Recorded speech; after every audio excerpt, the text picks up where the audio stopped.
Chapitre 15. La Bible et la Révolution française. Au XVIe siècle, une Bible ouverte à la main, la Réforme avait frappé à la porte de tous les pays d'Europe. Certaines nations l'avaient accueillie comme une messagère céleste. D'autres, influencées par la papauté, lui avaient en grande partie fermé l'accès de leur territoire, qui resta ainsi presque totalement privé de la connaissance et de l'influence bienfaisante de la parole de Dieu. Parmi ces derniers, il faut ranger la France, où la lumière pénétra de bonne heure, où, des siècles durant, la vérité et l'erreur furent aux prises, et où le mal finit par triompher et la lumière céleste par être bannie. La lumière étant venue dans le monde, les hommes ont préféré les ténèbres à la lumière.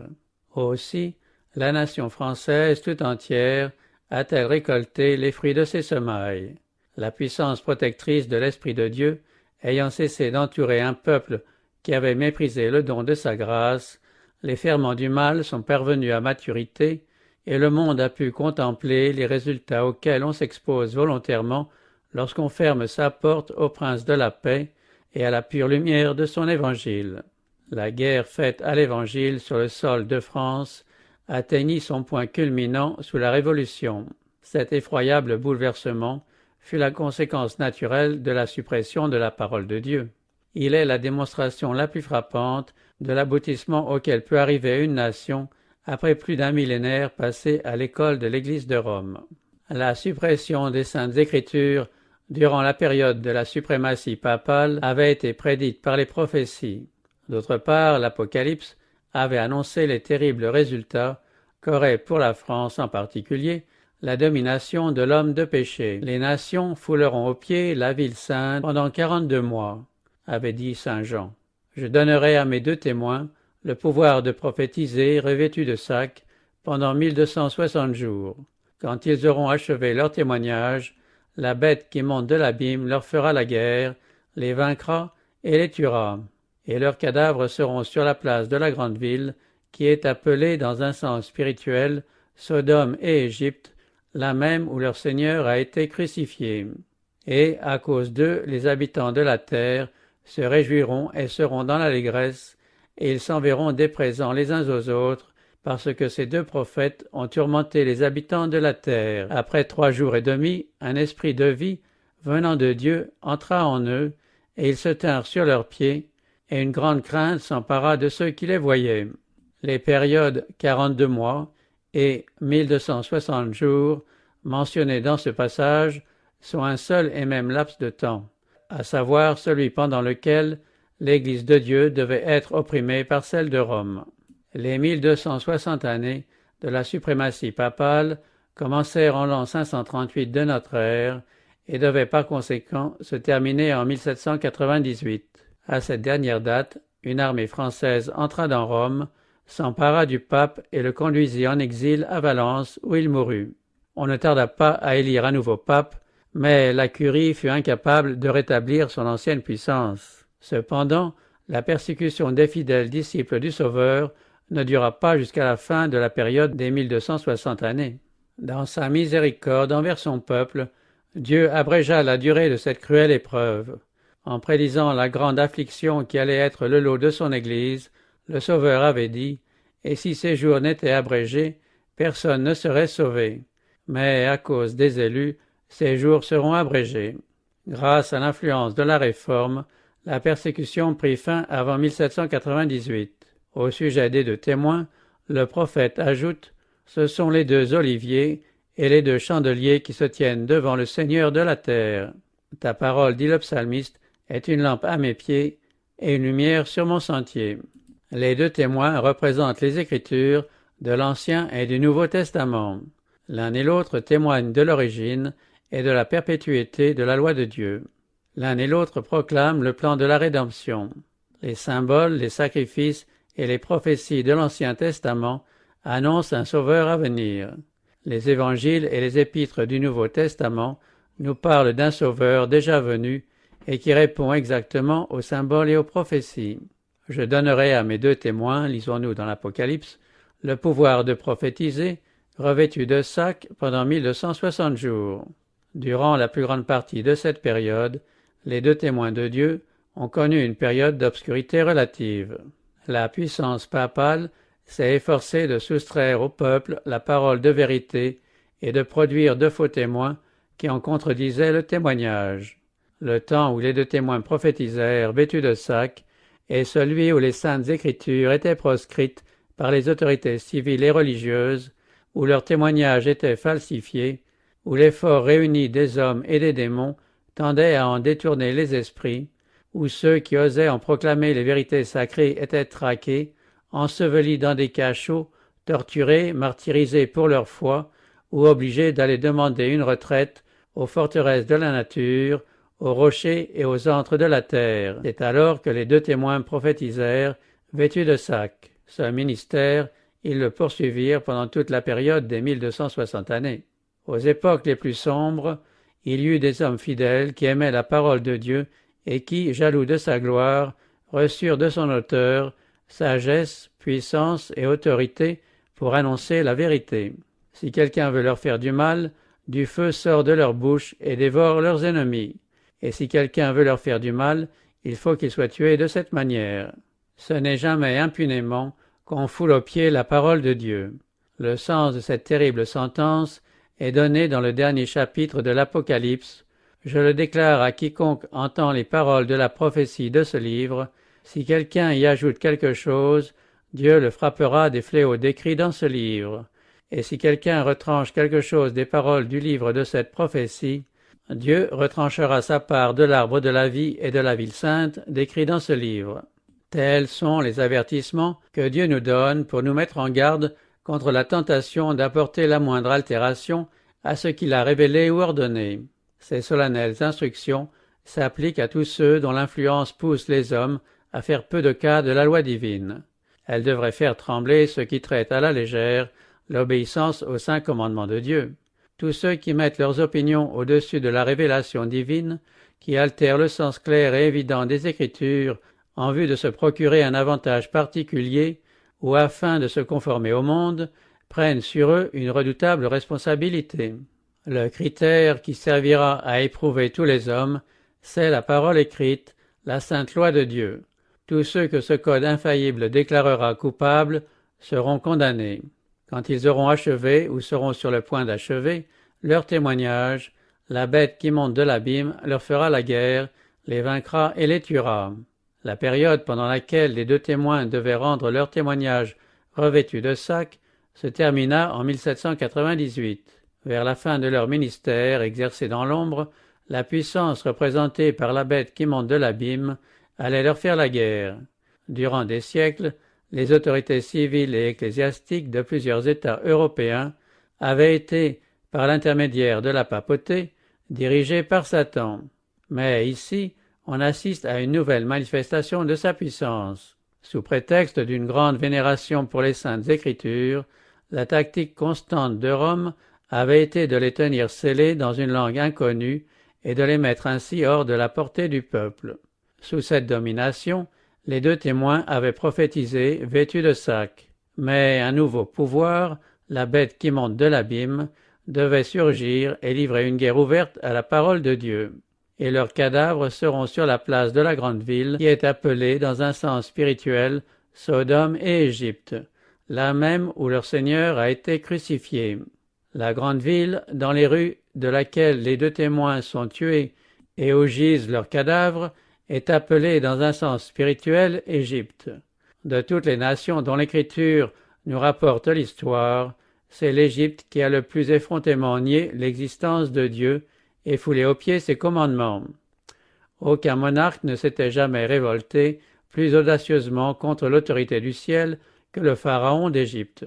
Quand Moïse lui apporta un message de la part de Dieu, il lui répondit avec hauteur « Qui est l'Éternel pour que j'obéisse à sa voix en laissant aller Israël? Je ne connais point l'Éternel, et je ne laisserai point aller Israël. » Tel est le langage de l'athéisme. Or, la nation représentée ici par l'Égypte devait également refuser de reconnaître les droits du Dieu vivant. Elle devait faire preuve d'une incrédulité semblable et défier de la même façon le Créateur des cieux et de la terre. La grande ville est aussi appelée dans un sens spirituel Sodome. La corruption de Sodome se manifestait plus spécialement par sa luxure. Ce péché devait également caractériser la nation qui allait accomplir cette prophétie. Il ressort donc des paroles du prophète que, peu avant l'an 1798, un gouvernement sortant de l'abîme devait s'élever pour faire la guerre à la parole de Dieu. Dans le pays où les deux témoins allaient être réduits au silence, on devait voir s'étaler l'athéisme de Pharaon et la luxure de Sodome. Cette prophétie a reçu l'accomplissement le plus frappant dans l'histoire de la France. Au cours de la Révolution, en 1793, le monde vit pour la première fois une assemblée d'hommes nés et élevés en pays civilisés et s'arrogeant le droit de gouverner la nation la plus policée de l'Europe, s'unir pour renier unanimement la vérité la plus haute qui soit accessible à l'homme, la foi en la divinité et en son culte. La France est la seule nation du monde qui ait officiellement osé lever la main contre l'auteur de l'univers. Il y a eu, et il y a encore, bon nombre de blasphémateurs et d'incrédules en Angleterre, en Allemagne, en Espagne et ailleurs. Mais la France occupe une place à part dans les annales de l'humanité, étant le seul État qui, par une décision de son Assemblée législative, ait déclaré l'inexistence de Dieu et dont la vaste majorité de sa population, tant dans la capitale qu'en province, ait accueilli cette nouvelle par des danses et des chants de joie. À la même époque, la France manifesta aussi le caractère de Sodome. Au cours de la Révolution, on put constater un état de corruption analogue à celui qui attira la colère de Dieu sur cette ville coupable de l'Antiquité. L'histoire, comme la prophétie, établit un rapport entre l'athéisme et l'impudicité. En relation intime avec les lois contre la religion se trouvait celle qui attaquait le mariage. L'engagement le plus sacré existant entre deux êtres humains et dont la permanence est indispensable à la conservation de la société, était réduit à l'état de simple contrat civil de nature transitoire et que deux personnes peuvent contracter et rompre à volonté. Si des ennemis de la société s'étaient imposé la tâche de détruire tout ce qu'il y a de gracieux, de vénérable et de constant dans la vie domestique, par un mal qui se perpétua de génération en génération, ils n'auraient rien pu trouver de plus efficace que la dégradation du mariage. Sophie Arnould, actrice célèbre par son esprit, appelait l'union libre le sacrement de l'adultère. Où leur Seigneur a été crucifié, dit la prophétie. Ce détail prophétique s'était également réalisé. Aucun pays, au cours de son histoire, n'avait manifesté autant d'inimitié que la France contre Jésus-Christ, contre sa parole et contre ses vrais disciples. Par les persécutions qu'elle avait fait subir au cours des siècles aux confesseurs de l'Évangile, elle avait réellement crucifié le Seigneur dans la personne de ses disciples. Siècle après siècle, le sang des saints avait coulé à flots. Pendant que les Vaudois dans les montagnes du Piémont donnaient leur vie pour la parole de Dieu et le témoignage de Jésus, les Albigeois faisaient, en France, le même sacrifice et pour la même cause. Au jour de la Réforme, les Huguenots avaient également versé leur sang pour conserver ce qu'il y a de plus cher au cœur humain, la conscience. Traités en parias, ils avaient vu leur tête mise à prix. Pour chasser comme des fauves, ils avaient subi la mort après d'affreuses tortures. Le roi et les nobles, des femmes de haute naissance et de délicates jeunes filles, s'étaient rassasiés du spectacle de l'agonie des martyrs de Jésus. Ceux de leurs descendants qui restaient encore en France au XVIIIe siècle se cachaient dans les montagnes du Midi, et là, sous le nom d'église du désert, ils conservaient la foi de leur père. Quand ils osaient se réunir de nuit sur le flanc des montagnes ou dans les landes désertes, c'était au risque d'être traqués par les dragons du roi et condamnés à une vie d'esclavage sur les galères. Les hommes les plus purs, les plus nobles et les plus distingués de France vivaient dans les chaînes ou exposés aux plus horribles tortures dans la promiscuité des bandits et des assassins. Plus humainement traités étaient ceux qui, sans armes et sans défense, tombant à genoux et se recommandant à Dieu, étaient fusillés de sang-froid. Des centaines de vieillards, de femmes inoffensives et d'enfants innocents, surpris en pleine assemblée, étaient laissés inanimés sur les lieux. En parcourant le versant des montagnes où ces infortunés chrétiens avaient coutume de se réunir, on voyait souvent, tous les 4 pas, des corps morts qui jonchaient le chemin et des cadavres suspendus aux arbres. Leur pays, dévasté par l'épée, la hache et le bûcher, fut transformé en un vaste et lugubre désert. Ces atrocités se perpétraient non pas en un temps de ténèbres et d'ignorance, mais dans le siècle poli de Louis XIV, siècle où les arts et les sciences étaient cultivés et où les lettres florissaient et où les théologiens de la cour et de la capitale, savants et éloquents, se paraient des grâces de la douceur et de la charité. Mais le plus noir des forfaits, le plus atroce des crimes enregistrés par l'histoire, fut le massacre de la Saint-Barthélemy. Le monde frémit encore d'horreur au souvenir de ce lâche et cruel attentat. Sous la pression des dignitaires de l'Église, ce crime fut autorisé par le roi de France. Une cloche de l'église de Saint-Germain-l'Auxerrois, retentissant dans le silence de la nuit, donna le signal de la tuerie. Des milliers de protestants qui, comptant sur la parole d'honneur de leur roi, reposaient tranquillement dans leur lit, furent assaillis dans leur demeure et massacrés. De même que le Christ avait été le conducteur invisible de son peuple lorsqu'il l'arracha à l'esclavage de l'Égypte, de même Satan fut le chef invisible de ses sujets dans cet horrible égorgement qui se poursuivit dans Paris 7 jours durant, les 3 premiers avec une indicible fureur. Mais cette œuvre de mort ne se borna pas à la capitale. Par ordre du roi, elle s'étendit à toutes les provinces et à toutes les villes où vivaient des protestants. On n'eut égard ni à l'âge ni au sexe. On n'épargna ni l'enfant à la mamelle, ni le vieillard aux cheveux blancs. Nobles et paysans, jeunes et vieux, mères et enfants, tous étaient également immolés. Le massacre dura 2 mois entiers dans toutes les parties de la France. 70 000 âmes environ, la fleur de la nation, périrent.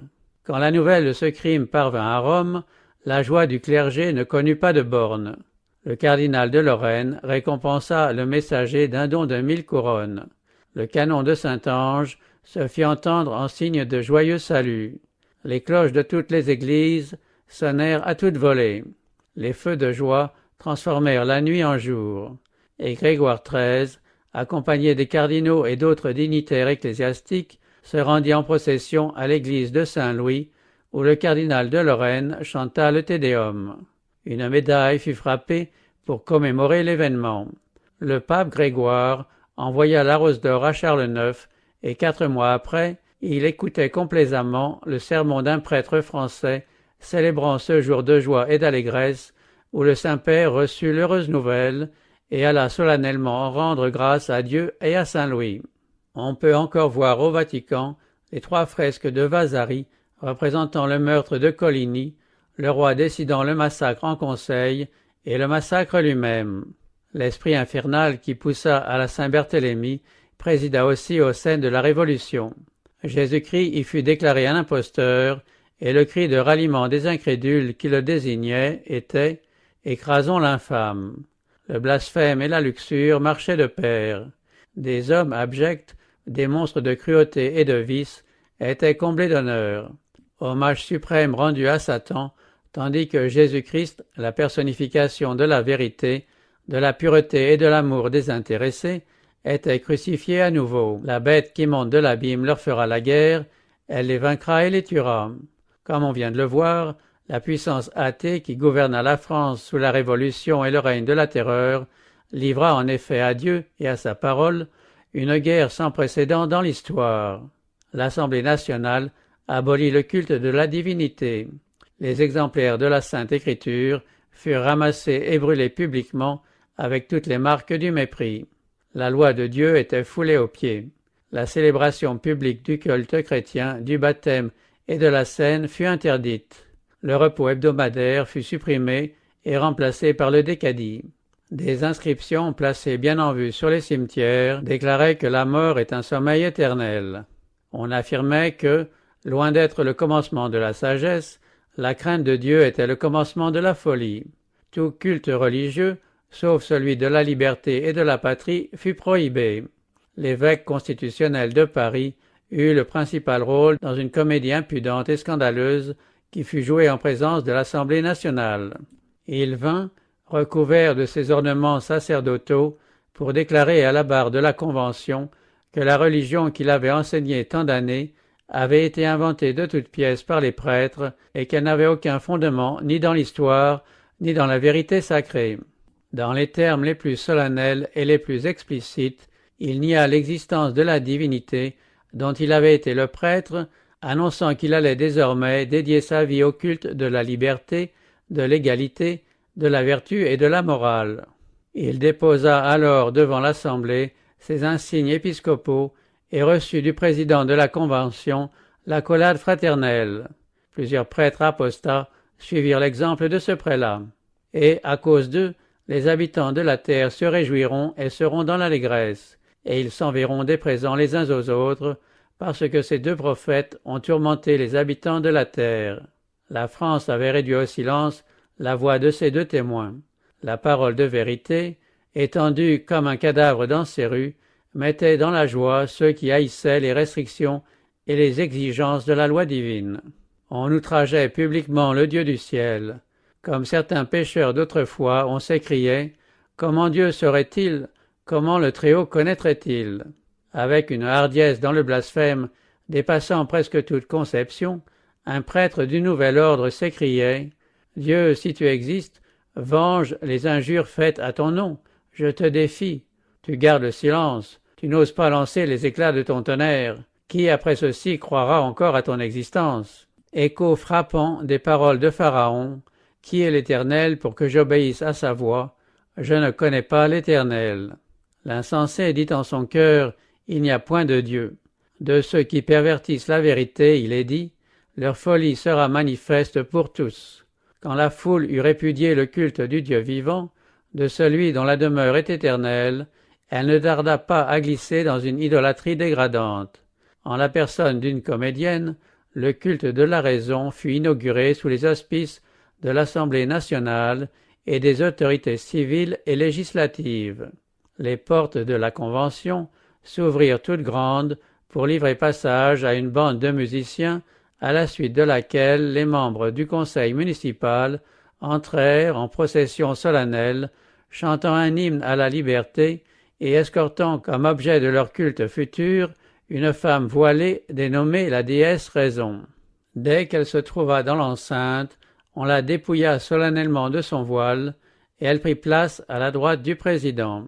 On reconnut alors une actrice de l'opéra. C'est à cette femme, considérée comme le meilleur emblème de la raison, qu'allèrent les hommages publics de la Convention nationale. Cette cérémonie impie et ridicule eut une certaine vogue. L'instauration de la déesse Raison fut renouvelée et imitée dans toutes les parties de la France où l'on voulut se montrer à la hauteur de la Révolution. Chaumette introduisit le culte de la raison en ces termes. Législateur, le fanatisme a cédé la place à la raison. Ses yeux louches n'ont pu soutenir l'éclat de la lumière. Aujourd'hui, un peuple immense s'est porté sous ces voûtes gothiques où, pour la première fois, on a entendu la vérité. Là, les Français ont célébré le seul vrai culte, celui de la liberté, celui de la raison. Là, nous avons formé des vœux pour la prospérité des armes de la République. Là, nous avons échangé des idoles inanimées pour la raison, pour cette image animée, le chef-d'œuvre de la nature. Lorsque la déesse fut amenée devant la Convention, le président la prit par la main et dit en se tournant vers l'Assemblée, « Mortels, cessez de trembler devant le Dieu que vos prêtres ont créé. Ne reconnaissez plus désormais d'autre divinité que la raison. Je vous présente sa plus noble et sa plus pure image. S'il vous faut des idoles, n'apportez plus vos hommages qu'à celle-ci. Tombe devant l'auguste Sénat de la liberté, ô voile de la raison. » Après avoir reçu l'accolade du président, l'idole, montée sur un char magnifique, fut conduite, au milieu d'un immense concours de peuple, à la cathédrale Notre-Dame pour y figurer la divinité. Placée sur un autel élevé, elle reçut les adorations de tous les spectateurs. Cette cérémonie fut suivie d'un autodafé de livres pieux, y compris la Bible.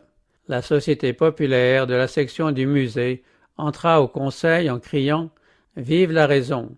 et, portant au bout d'un bâton les restes d'un livre encore fumant, elle annonce que les bréviaires, les missels, les heures, les oraisons de Sainte Brigitte, l'Ancien et le Nouveau Testament ont expié dans un grand feu sur la place du temple de la raison toutes les sottises qu'ils ont fait commettre à l'espèce humaine.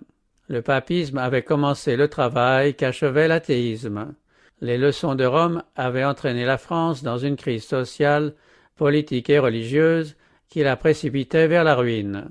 En parlant des horreurs de la Révolution, certains auteurs en jettent la responsabilité à la fois sur le trône et sur l'Église.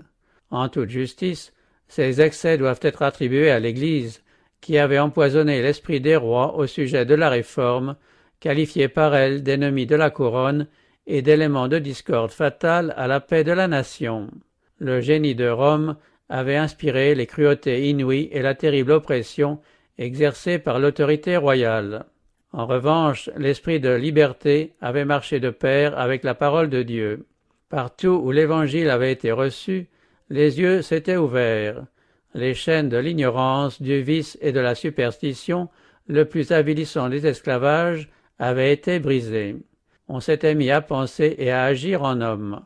Ce que voyant, les monarques avaient tremblé pour leur despotisme et Rome s'était empressée d'attiser leurs craintes jalouses. En 1525, le pape disait aux régents de France « Cette forçainerie, le protestantisme, ne se contentera pas de brouiller la religion et de la détruire, mais aussi principauté, loi, ordre et même rang. » Quelques années plus tard, le nonce du pape donnait au roi cet avertissement « Sire, ne vous y trompez pas, les protestants porteront atteinte à l'ordre civil comme à l'ordre religieux. Le trône est en danger tout autant que l'autel. L'introduction d'une religion nouvelle doit entraîner nécessairement un gouvernement nouveau. » Et les théologiens de faire appel aux préjugés populaires en déclarant que la doctrine protestante entraîne les hommes vers des nouveautés et des folies, qu'elle prive le roi de l'affection de ses sujets et dévaste à la fois l'Église et l'État. C'est ainsi que Rome avait réussi à dresser la France contre la Réforme. Les enseignements des Écritures auraient au contraire implanté dans les esprits et les cœurs des principes de justice, de tempérance, de vérité, d'équité et de bienveillance, principes qui sont la pierre angulaire de la prospérité nationale. La justice élève une nation, c'est par la justice que le trône s'affermit. L'œuvre de la justice sera la paix, et le fruit de la justice, le repos et la sécurité pour toujours. Celui qui est soumis à la loi divine ne faillira pas non plus au respect des lois de son pays. Celui qui craint Dieu honorera le roi dans l'exercice de ses attributions justes et légitimes. Les dirigeants de la France ne se doutaient guère, hélas, des conséquences de leur fatale politique lorsqu'ils prohibèrent les Écritures et bannirent ses disciples, lorsque, siècle après siècle, des hommes intègres, éclairés, consciencieux, ayant le courage de leurs convictions et la foi qui consent à souffrir pour la vérité, avaient été condamnés aux galères, consumés sur les bûchers ou enterrés vifs dans de sombres cachots. Des myriades d'autres avaient cherché leur salut en passant à l'étranger, et cela dura 250 ans à partir des débuts de la Réforme. Il n'y eut peut-être pas une génération de Français au cours de cette longue période qui ne fut témoin de la fuite éperdue des disciples de l'Évangile devant la fureur de leurs persécuteurs. Emportant avec eux leurs arts et leurs industries, dans lesquels ils excellaient généralement, leur intelligence et leur esprit d'ordre, ils allèrent, au détriment de la France, enrichir les pays qui leur donnaient asile. Si, au cours de ces 3 siècles, la main active de ces exilés avait cultivé le sol national, si leur talent industriel avait perfectionné ses usines, si leur génie créateur avait enrichi sa littérature et cultivé ses sciences, si leur sagesse avait dirigé ses conseils, si leur bravoure s'était donné libre carrière sur ses champs de bataille, si leur équité avait rédigé ses lois et si la religion de l'Évangile avait formé les consciences, quelle ne serait pas aujourd'hui la gloire de la France? Grande, prospère, heureuse, elle eût servi de modèle à tous les peuples de la terre. Au lieu de cela, un fanatisme aveugle et inexorable chassait du sol français les maîtres de la vertu, les champions de l'ordre et les vrais soutiens du trône. En disant aux hommes qui auraient pu assurer la gloire de leur patrie « Vous avez le choix entre l'exil et le bûcher », on consomma la ruine de l'État. Et, comme il ne resta plus de conscience à proscrire, plus de religion à traîner sur la roue, plus de patriotisme à exiler, on eut la Révolution et ses horreurs. La fuite des Huguenots avait été suivie en France d'une décadence générale. Des villes industrielles florissantes tombèrent à rien. Des régions fertiles demeurèrent en friche. À une période de progrès sans précédent succédèrent le marasme intellectuel et le déclin moral. Paris devint une vaste aumônerie où 200 000 personnes, au moment de la Révolution, attendaient leur subsistance des largesses royales. Seuls, au sein de la décadence, les jésuites prospéraient et faisaient peser le joug de leur tyrannie sur les églises, sur les écoles, dans les prisons et sur les galères. L'Évangile aurait apporté à la France la solution des problèmes politiques et sociaux qui déjouaient l'habileté de son clergé, de son roi et de ses législateurs, et qui finirent par plonger le pays dans l'anarchie et la ruine. Malheureusement, sous la tutelle de Rome, le peuple avait oublié les enseignements bénis du Sauveur, se résumant dans l'amour du prochain. On l'avait détourné de la voie du désintéressement. On n'avait pas censuré le riche opprimant le pauvre, ni secouru le pauvre dans sa servitude et sa dégradation.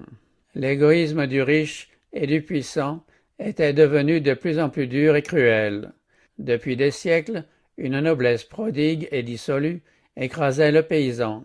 Le riche pillait le pauvre, et chez le pauvre, la haine allait en grandissant.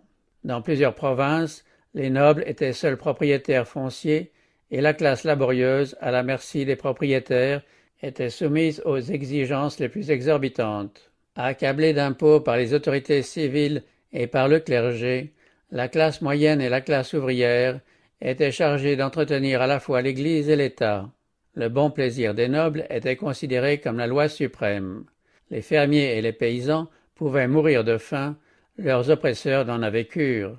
Les intérêts exclusifs des propriétaires devaient toujours passer en premier. La vie du travailleur agricole était une existence de misère. Ses plaintes, si jamais il s'avisait d'en faire entendre, étaient accueillies avec un superbe mépris. Les tribunaux donnaient toujours raison aux nobles contre le paysan. Les juges se laissaient publiquement acheter et les caprices des aristocrates avaient force de loi. En vertu de ce système, la corruption était générale. Des impôts arrachés au peuple, la moitié à peine trouvait le chemin du trésor royal ou épiscopal. Le reste était gaspillé. Et les hommes qui appauvrissaient ainsi leurs concitoyens étaient eux-mêmes exempts d'impôts et avaient droit, de par la loi ou la coutume, à toutes les charges de l'État. La cour vivait dans le luxe et la dissipation. Les classes privilégiées comptaient 150 000 membres, et pour suffire à leur gaspillage, des millions de leurs concitoyens étaient condamnés à une vie de dégradation sans issue. La cour se livrait au luxe et à la dissipation. Toutes les mesures du gouvernement étaient considérées avec méfiance par les administrés. Avec une aristocratie endurcie et corrompue, avec des classes inférieures indigentes et ignorantes, avec des finances obérées et un peuple exaspéré, il n'était pas nécessaire d'être prophète pour prédire ce qui devait arriver. En ces temps de relâchement, Louis XV se signala pendant plus d'un demi-siècle par son indolence, sa frivolité et sa sensualité. C'était en vain qu'on le pressait de faire des réformes. S'il voyait le mal, il n'avait ni le courage ni le pouvoir d'y parer. Aux avertissements de ses conseillers, il répondait invariablement « Tâchez de faire durer les choses aussi longtemps que je vivrai. Après ma mort, il arrivera ce qu'il pourra. » Il ne prédisait que trop bien le sort qui attendait la France par cette parole souverainement égoïste « Après moi, le déluge ». En jouant sur la jalousie des rois et des classes dirigeantes, Rome les avait poussés à maintenir le peuple dans un état de servitude, sachant très bien qu'en affaiblissant l'État, elle affermissait d'autant son ascendant sur la nation entière. Sa politique clairvoyante lui enseignait que, pour asservir les peuples, il faut enchaîner les âmes et leur ôter toute velléité de liberté. Or, la dégradation morale résultant de cette politique était 1000 fois plus lamentable que les souffrances physiques. Privé du pur évangile, saturé de fanatisme, le peuple était plongé dans l'ignorance, la superstition et le vice, et par conséquent il ne savait pas se gouverner. Tel était le plan de Rome, mais le dénouement fut tout autre. Au lieu de retenir les foules dans une aveugle soumission à ses dogmes, elle avait fait des incrédules et des révolutionnaires. Considéré par le peuple comme inféodé aux oppresseurs, le romanisme récolta sa haine. Le seul Dieu, la seule religion que l'on connut étant le Dieu de Rome et les enseignements de Rome, on considéra l'avarice et la cruauté de l'Église comme les fruits légitimes de l'Évangile, et l'on ne voulut plus en entendre parler. Rome ayant dénaturé le caractère de Dieu et perverti ses exigences, on rejeta la Bible et son auteur. Au nom des Écritures, la papauté avait exigé une foi aveugle en ses dogmes. Par réaction, Voltaire et ses collaborateurs rejetèrent entièrement la parole divine et semèrent à pleine main le poison de l'incrédulité. Rome avait écrasé le peuple sous son talon de fer et maintenant, dans leur horreur de la tyrannie, les masses dégradées et brutalisées rejetaient toute contrainte. Furieux d'avoir trop longtemps rendu hommage à une brillante fiction, le peuple rejeta également la vérité et le mensonge. Confondant la liberté avec la licence, les esclaves du vice exultèrent dans leur liberté imaginaire. Au commencement de la Révolution, par concession royale, le peuple obtint aux États généraux une représentation supérieure en nombre à celle du clergé et de la noblesse. La majorité gouvernementale se trouvait donc entre ses mains. Mais il n'était pas en état d'en user avec sagesse et modération. Dans sa hâte de redresser les torts dont elle avait souffert, une populace aigrie par la souffrance et par le souvenir des vieilles injustices entreprit aussitôt de reconstruire la société et de se venger des auteurs de son dénuement. Mettant à profit les leçons qu'on leur avait données, les opprimés devinrent les oppresseurs de leurs tyrans. Malheureuse France! Elle récoltait dans le sang la moisson de ses semailles et buvait au calice amer de sa soumission à la puissance de Rome. C'est sur l'emplacement même où, sous l'influence du clergé, avait été élevé le premier bûcher à l'intention des réformés que la Révolution dressa la première guillotine. C'est à l'endroit même où, au XVIe siècle, les premiers martyrs de la foi réformée avaient été brûlés, qu'au XVIIIe furent guillotinées les premières victimes de la vindicte populaire. En rejetant l'Évangile qui lui eût apporté la guérison, la France avait ouvert toute grande la porte à l'incrédulité et à la ruine. Le joug des lois divines secoué, on s'aperçut que les lois de l'homme étaient impuissantes à endiguer la marée montante des passions humaines, et la nation sombra dans la révolte et l'anarchie. La guerre à la parole de Dieu inaugura une ère connue dans l'histoire sous le nom de règne de la terreur. La paix et le bonheur furent bannis des foyers et des cœurs. Personne n'était en sécurité.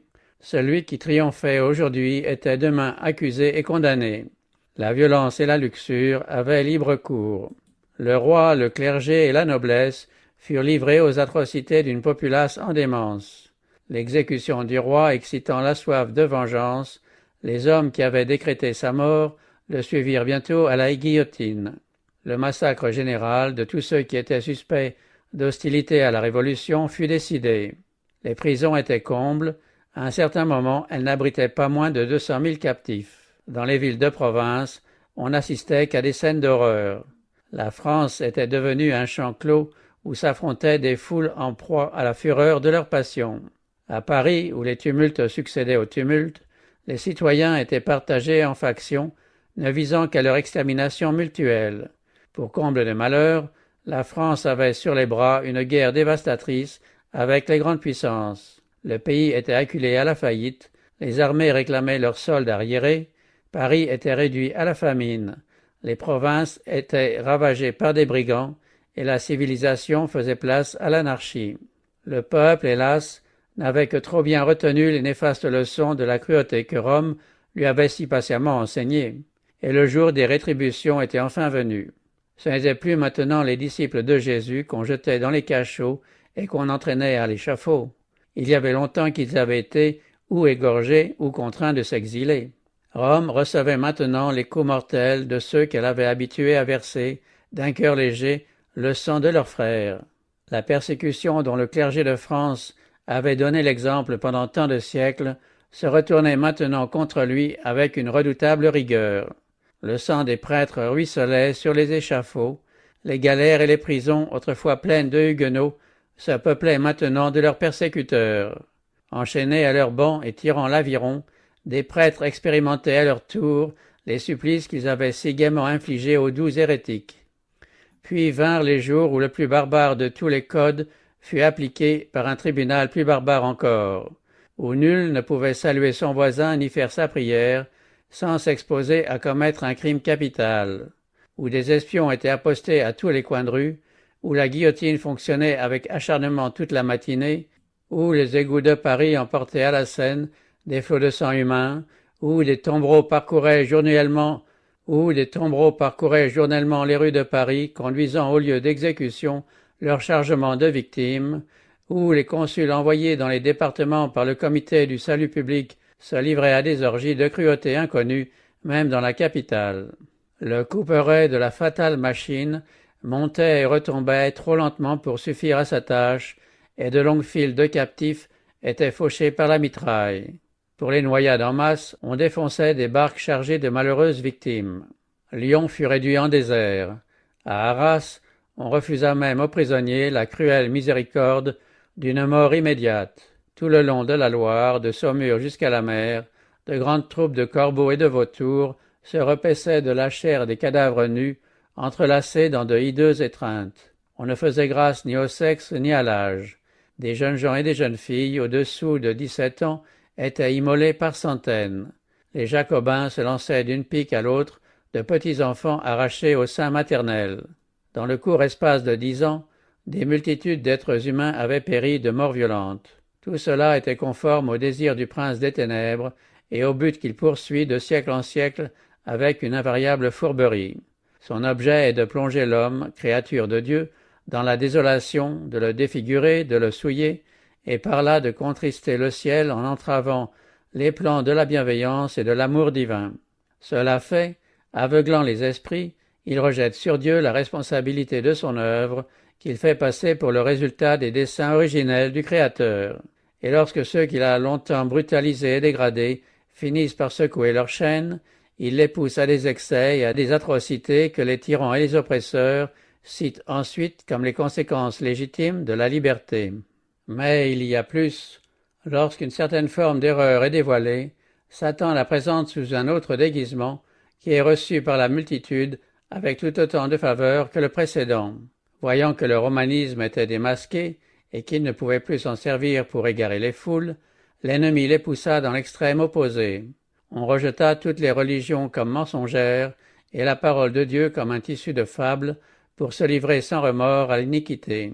Ce qui attira tant de calamités sur la France, c'est l'ignorance fatale de cette grande vérité, à savoir que la véritable liberté se trouve dans l'obéissance à la loi de Dieu. Oh, si tu étais attentif à mes commandements, ton bien-être serait comme un fleuve et ton bonheur comme les flots de la mer. Il n'y a point de paix pour les méchants, dit l'Éternel. Mais celui qui m'écoute reposera avec assurance, il vivra tranquille et sans craindre aucun mal. Les athées, les incrédules et les apostats peuvent repousser et combattre la loi de Dieu. Les résultats de leur œuvre prouvent que la prospérité de l'homme dépend de l'obéissance au statut divin. Que ceux qui ne veulent pas croire le livre de Dieu se donnent la peine de lire ce fait dans l'histoire des nations. Quand Satan se servait de l'Église romaine pour entraîner les hommes loin du sentier de l'obéissance, sa main était si bien dissimulée qu'on ne voyait pas dans les mots qui en découlaient les résultats naturels de l'erreur. En outre, sa puissance était à tel point neutralisée par l'Esprit de Dieu que son système ne pouvait produire tous ses fruits. On ne remontait pas des effets à la cause et on ne découvrait pas la source des misères publiques. C'est lors de la Révolution, où la loi de Dieu fut ouvertement supprimée par l'Assemblée nationale, et surtout sous le règne de la terreur qui suivit, que chacun put voir les conséquences de l'abandon des préceptes divins. Quand la France renia Dieu publiquement et rejeta la Bible, les impies, comme aussi les démons, exultèrent de voir enfin la réalisation de leurs plus chers désirs, un royaume affranchi des restrictions de la loi de Dieu. Parce qu'une sentence contre les mauvaises actions ne s'exécute pas promptement, le cœur des fils de l'homme se remplit en eux du désir de faire le mal. Ils ignorent que la violation d'une loi juste entraîne nécessairement une pénalité et que, si le châtiment ne suit pas toujours de près la transgression, il n'en est pas moins certain. Des siècles d'apostasie et d'iniquité avaient accumulé un trésor de colère pour le jour de la colère. Aussi, une fois la courbe de leur iniquité comblée, les prévaricateurs et les impies apprirent que lasser la patience divine est une chose terrible. L'Esprit de Dieu, dont la puissance protectrice imposait un frein à la cruauté de Satan, s'étant partiellement retiré, l'être implacable qui trouve ses délices à faire souffrir les hommes put agir à sa guise.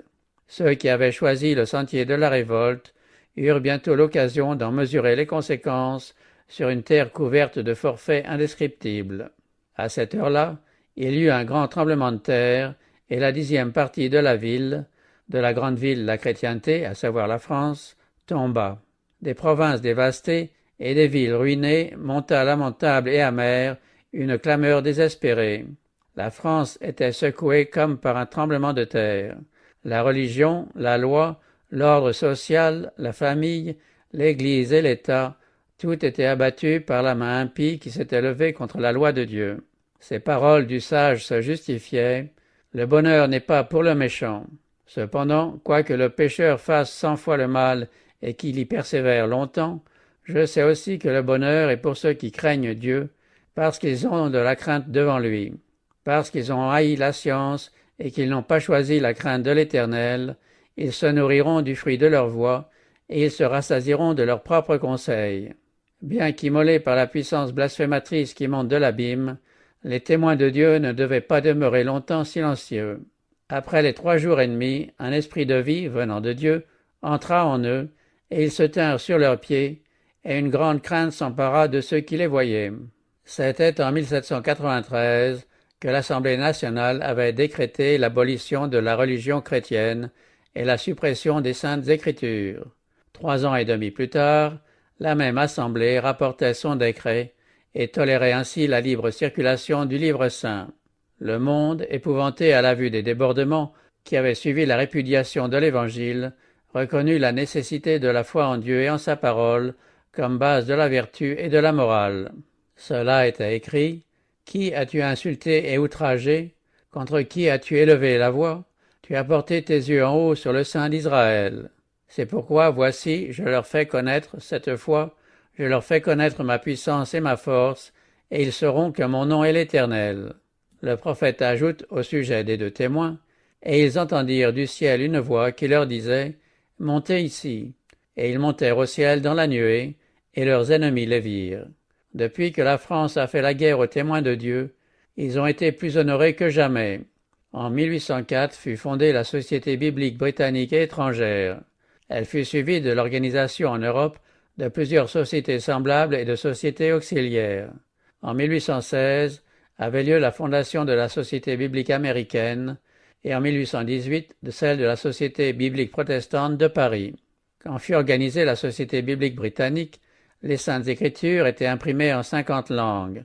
Depuis, elles l'ont été en plus de 800 langues et dialectes. Au cours des 50 années qui précédèrent l'année 1792, on ne s'était guère occupé des missions étrangères. Aucune société nouvelle ne s'était formée et peu d'églises se préoccupaient d'évangéliser les païens. Mais vers la fin du XVIIIe siècle, un grand changement se produisit. On se lassa du rationalisme et l'on commença à éprouver le besoin d'une révélation divine et d'une religion expérimentale. À partir de cette époque, l'œuvre des missions a pris un développement sans précédent. Les progrès dans l'art de l'imprimerie ont très sensiblement aidé à la propagation des Saintes Écritures. Les facilités de communication d'un pays à l'autre, la disparition des barrières élevées par les préjugés et les exclusivismes nationaux, ainsi que la chute du pouvoir temporel, ont frayé la voie à la diffusion de la parole de Dieu. Depuis 1871, les Saintes Écritures se vendent sans entrave dans les rues de Rome, et elles se répandent actuellement dans toutes les régions habitées du globe. L'incrédule Voltaire disait « Je suis là d'entendre répéter que 12 hommes ont fondé la religion chrétienne. Je prouverai qu'il suffit d'un seul homme pour la renverser. » Il y a bientôt 2 siècles que cet écrivain est mort. Des millions de sceptiques se sont joints à lui dans sa guerre contre les oracles de Dieu. Or, loin d'être extirpés, là où il y avait 100 exemplaires au jour de Voltaire, il y en a 10 000, que dis-je, il y en a 100 000 aujourd'hui.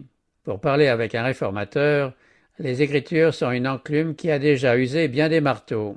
Le Seigneur ajoute « Toute arme forgée contre toi sera sans effet, et toute langue qui s'élèvera en justice contre toi, tu la condamneras.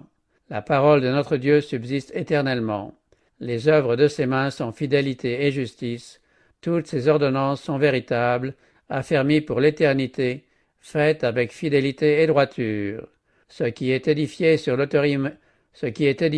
l'autorité humaine tombera, mais ce qui repose sur le rocher immuable de la parole de Dieu subsistera éternellement.